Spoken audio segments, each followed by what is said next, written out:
আমরা সবাই জীবনের কোনো না কোনো মোড়ে এসে থমকে দাঁড়াই।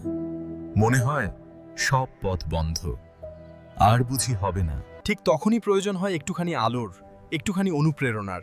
সেই আলোটা বাইরে থেকে আসে না, আসে আপনার ভেতরের অদম্য শক্তি থেকে। ভাবুন, একজন মানুষ যিনি ছোটবেলা থেকে শুনতে বা কথা বলতে পারতেন না, তার আশেপাশের মানুষের কাছে তিনি ছিলেন টমাস আলভা এডিসন।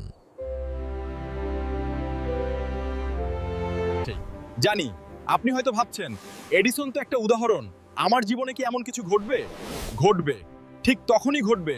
হয়তো আপনার কাছে এখন যথেষ্ট টাকা নেই, হয়তো আপনার কাছে সঠিক নির্দেশিকা নেই, হয়তো আপনার চারপাশের মানুষ আপনার স্বপ্নকে গুরুত্ব সহকারে নিচ্ছেন না। যদি উত্তর হ্যাঁ হয়, তাহলে এটাই শুরু করার শ্রেষ্ঠ সময়। মনে রাখবেন, বড় বড় সব উদ্যোগের শুরুটা হয় ছোট একটি পদক্ষেপ দিয়ে। একটি আইডিয়া, একটি পরিকল্পনা, একটি দৃঢ় সিদ্ধান্ত। আপনার ভেতরের সেই সুপ্ত সম্ভাবনাকে জাগিয়ে তুলুন। ভয় পাবেন না ব্যর্থতাকে।